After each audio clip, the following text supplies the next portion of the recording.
सुप्रभात बच्चों, मैं आप लोगों के सामने अलंकार का वह भाग जो हम लोगों ने प्रारंभ किया था, लेकिन अलंकार का एक सामान्य परिचय ही हम लोगों ने पढ़ने का कौशल पूरा किया। आइए हम लोग उस अलंकार के प्रथम चरण यानी पहला भाग जो शब्दालंकार के अंतर्गत आता है, अनुप्रास अलंकार, उसका अध्ययन करते हैं और उसके प्रकारों पर एक दृष्टि डालते हैं। उनके प्रकारों की व्याख्या हम अगले वीडियो में करेंगे, लेकिन यहाँ पे हम पहली चीज़ तो अलंकार यानी आभूषण। तो आभूषण शरीर पे भी होता है, आभूषण मूर्ति पे भी होता है, और इसी आभूषण का ही वह स्वरूप है जो आप किसी भी वस्तु को अपने उस मूल स्वरूप से एक बेहतर स्वरूप में लाने के लिए, जो स्वरूप काफ़ी आकर्षक हो, उस स्वरूप में लाने के लिए जिन सजावट के चीज़ों का प्रयोग करते हैं उन सबको अलंकार कहते हैं। लेकिन काव्य की सजावट के लिए जिन तथ्यों का प्रयोग होता है, काव्य को आकर्षक बनाने के लिए जिन तत्वों का प्रयोग होता है, उन्हें ही अलंकार की संज्ञा दी गई है। आपने पहले पढ़ा था कि अलंक्रियते इति अलंकारः, अलंकरोति इति अलंकारः, जिससे किसी वस्तु की शोभा बढ़ाई जाए वो अलंकार। तो आइए हम लोग यहाँ पे, आपको दिख रहा होगा इसलिए मैंने इधर नहीं लिखा, उतना ही लिखे हैं जितना आपको कंफर्म हो जाए। शब्दालंकार, मैंने आपसे बताया था कि काव्य की शरीर ही दो तरीके की है, एक शब्द रूप की शरीर, एक उसका अर्थ का स्वरूप है शरीर का। तो देखिए, जब शरीर दो प्रकार की है तो काव्य का शरीर की बात मैं कर रहा हूँ। काव्य की शरीर दो तरीके की, एक शब्द के रूप में, एक उसके अर्थ के स्वरूप में। शब्द अपना मूल स्वरूप है, शब्द के लिखने का ढंग अट्रैक्टिव हो सकता है, शब्दों में प्रयोग किए गए वर्ण अट्रैक्टिव हो सकते हैं, आकर्षक हो सकते हैं, शब्दों का क्रम आकर्षण हो सकता है, आकर्षण उत्पन्न कर सकता है, आकर्षक हो सकता है, और वर्णों का क्रम भी आकर्षक बनाने के लिए अपनी पूरी भूमिका निभाता है। तो वर्णों और शब्दों के आधार पे जो आकर्षण उत्पन्न हो, वह आकर्षण, वह अलंकार शब्दालंकार के अंतर्गत आता है, उसे हम शब्दालंकार कहते हैं। लेकिन जब उन शब्दों के मेल से जो वो काव्य बना है, काव्य का अर्थ जो है वो चमत्कारी हो, काफ़ी आकर्षक हो, लोगों का मन मोह लेने वाला हो, ऐसा अर्थ अगर निकल रहा है, उस कारण वो काव्य आकर्षक बना, तो यह आकर्षण, यह अलंकार, यह अलंकरण अर्था अलंकार के अंतर्गत आता है। एक और चीज़ मैं आपसे बताना चाहता हूँ, पिछले वीडियो में भी चर्चा हुई थी, वो ये है कि जब किसी अलंकार में शब्द की भी आवश्यकता पड़े और अर्थ की भी आवश्यकता पड़े, जब शब्द और अर्थ दोनों की आवश्यकता पड़े, यानी दोनों के बगैर अलंकार का निर्धारण नहीं हो सके, जैसे श्लेष में शब्द की चर्चा होती है और उसके साथ साथ उसके एक ही शब्द से दो अर्थ की बात आती है, तो शब्द को भी ध्यान देना पड़ता है, अर्थ को भी। तो ये श्लेष जो है वो आपका आ जाएगा उभया अलंकार। उभया माने जो शब्दा में भी गिना जा सके, जिसमें शब्दा के भी गुण हो, शब्दालंकार के, और अर्थालंकार के भी गुण हो। यमक की बात जब आती है तो शब्द एक से अधिक बार आए, यानी रिपीटेशन, दोहराव शब्द का भी आप ध्यान दे रहे हैं, और अर्थ अलग अलग हो तो अर्थ का ध्यान देना ही देना है। तो इसलिए यमक अलंकार भी उभयालंकार के अंतर्गत आता है। तो अलंकार के दो प्रकार, शब्दालंकार, अर्थालंकार। एक और विकल्प इन्होंने दे रखा है उभयालंकार। उभयालंकार क्या है? जिसमें शब्दालंकार के भी गुण पाए जाएं, अर्थालंकार के भी गुण पाए जाएं, यानी दोनों में जो मिक्स हो वो उभयालंकार कहलाता है। आइए हम अनुप्रास अलंकार की बात करें। अनुप्रास अलंकार की परिभाषा मैं आपके सामने रखना चाहूँगा। अनुप्रास अलंकार की परिभाषा कुछ इस प्रकार है, जैसे वर्ण दो प्रकार के होते हैं, स्वर वर्ण और व्यंजन वर्ण। मूलतः दो प्रकार देखा जाता है। जब आप छोटे थे, जब आप पढ़ना प्रारंभ किए थे, तो हिंदी की एक बुक मिली थी जिसमें लिखा था वर्णमाला, यानी वर्णों की माला। माला माने फूलों की माला होती है, लेकिन यहाँ वर्णमाला, वर्णों की माला यानी अक्षरों की माला। तो कैसी माला है? जिस माला में उचित तरीके से वर्णों को रखा गया है, वो वर्णमाला। वर्णमाला में आप कभी किसी वर्णमाला में ऐसा लिखा नहीं देखेंगे कि अ ई ए आ, ऐसा नहीं। वो क्रम है, अ के बाद आ यानी ह्रस्व के बाद दीर्घ, या क के बाद ख, या क के बाद में आपको पा नहीं मिलेगा, क पा ट च ठ ऐसा नहीं मिलेगा। आपको का मिला तो कंठ उच्चारण स्थान जिन जिन वर्णों का है वो पांचों वर्ण इकट्ठा कर लिए गए, तब बनी वो पूरी लाइन क ख ग घ अंगा। और घोष अघोष और प्रयत्न, इन सारे चीज़ों को लेकर के एक लाइन बनाई गई, यानी एक तरह के वर्णों को एक लाइन में रखा गया। अन्यथा रेंडम बेतरतीब कुछ भी रख दिया गया होता। वर्णमाला इसीलिए बनी कि वर्णमाला में सारे क्रम व्यवस्थित हैं। तो आपने एक चीज जाना कि वर्ण दो प्रकार के, स्वर वर्ण और व्यंजन वर्ण। तो अनुप्रास अलंकार कहता है कि भाई हमको जानने के लिए हमारी परिभाषा कुछ ऐसे है कि यहाँ पे स्वर वर्णों की आवृत्ति, आवृत्ति माने दोहराव, एक से अधिक बार आना, स्वर वर्णों की आवृत्ति की आवश्यकता नहीं है। वो आवृत्ति हो या न हो उस पर हमें ध्यान देने की कोई ज़रूरत नहीं। तब व्यंजन वर्ण पे आ जाइए। व्यंजन वर्ण एक से अधिक बार प्राप्त होते हैं तो अनुप्रास अलंकार हो जाएगा।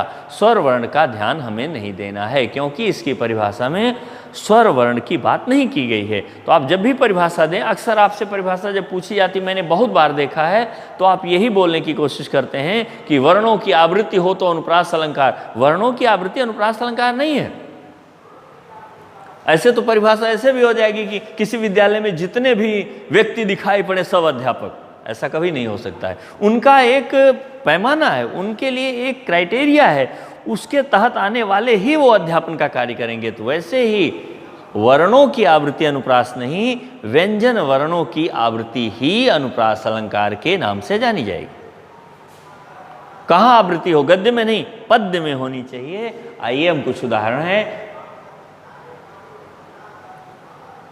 रसखान जी के उदाहरण, जो कि मुझे तो सबसे अलग लगते हैं। रसखान जी, खान साहब कृष्ण भक्त, और इतने बड़े भक्त कि आप अगर क्लिपों के माध्यम से देखना चाहेंगे तो आप देखेंगे कि खान साहब अपना क्षेत्र छोड़ दिए, देश छोड़ दिए, ब्रज में आए, ब्रज भाषा अपनाए, और ब्रज भाषा को अपना करके उन्होंने आपके लिए जो काव्य दिया वो सर्वोत्तम है। उन्होंने लिखा, जो खग हों तो बसेरो करो मिली, आगे की लाइन मैंने छोड़ी है, कालिंदी कूल कदम्ब की डारण। ये मैंने इसलिए नहीं लिखा कि इसको आप बार बार पढ़ चुके हो, तो वो पिष्ट पेषण में तावत पर्याप्तम छिद्यताम कथा भी कहा जाता है, अर्थात जो बात बार बार दोहराएगी उसी को दोहराते ही रहो, नया सीखो, उससे बढ़िया है। तो इसीलिए मैंने वो छोड़ा, क्योंकि बाकी की लाइन आपको खुद ही पता है।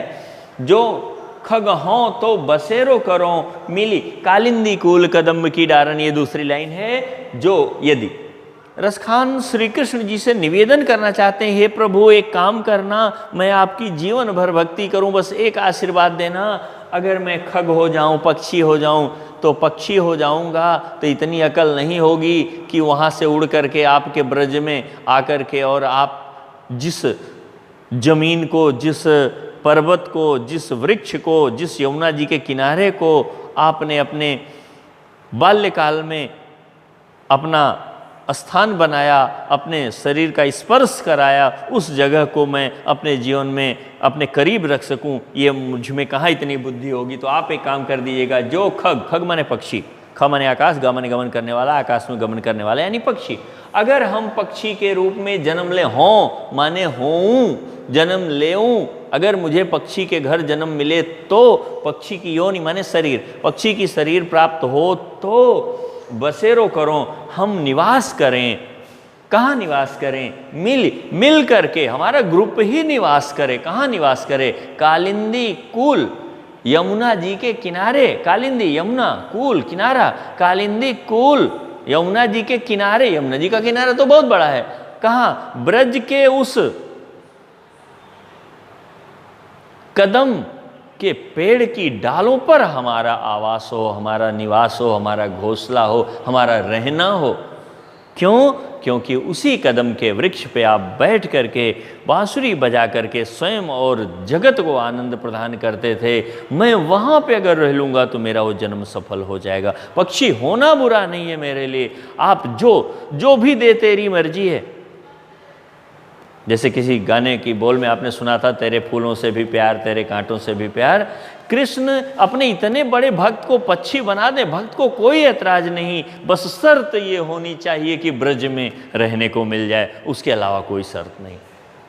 तो मूल बात पे आई। मैंने अर्थ इसलिए बता दिया कि अर्थ आप समझोगे तो उस लाइन को याद कर सकोगे आसानी से। यद्यपि अनुप्रास अलंकार में अर्थ की कोई आवश्यकता नहीं होती, आप वर्णों से ही काम चला लेते हैं, लेकिन जानकारी पूरी होनी चाहिए, अधूरा ज्ञान खतरनाक होता है। जो खग हों तो बसेरो करो,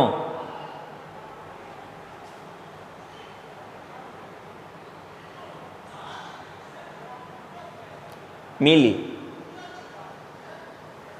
तो यहाँ पे आप व्यंजन वर्ण ढूंढें जो एक से अधिक बार दोहराए गए हों।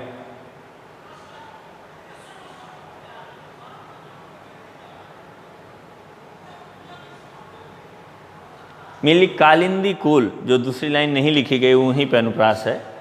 कालिंदी कुल का वर्ण 2 बार है। कदम्ब की डारण, कालिंदी कुल कदम 3 बार का प्रयोग हुआ है।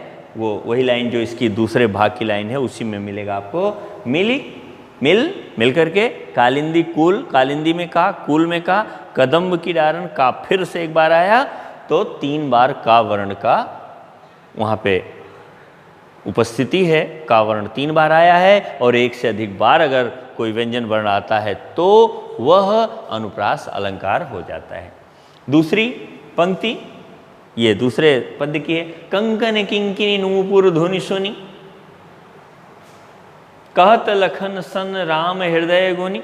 राम कहते हैं लक्ष्मण से, सन उनके प्रत्यक्ष होकर के, सामने होकर के, राम हृदय गुण, राम अपने हृदय में कुछ गुनते धुनते हैं, सोचते विचारते हैं।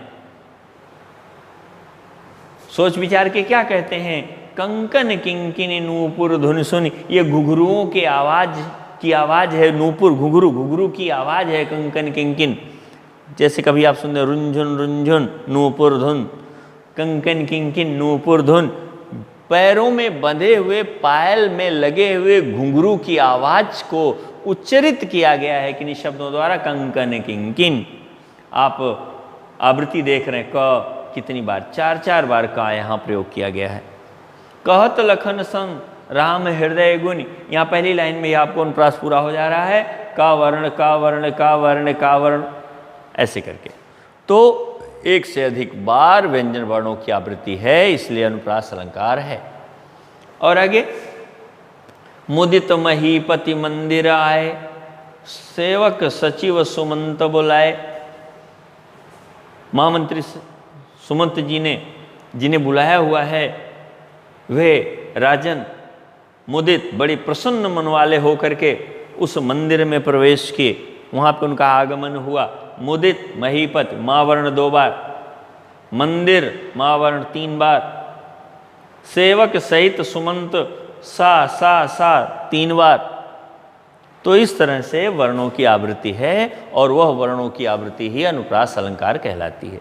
अनुप्रास अलंकार के भेद भी हैं। छेका अनुप्रास है, वृत्त्यानुप्रास है, लाटानुप्रास है, अंत्यानुप्रास है और श्रुत्यानुप्रास है।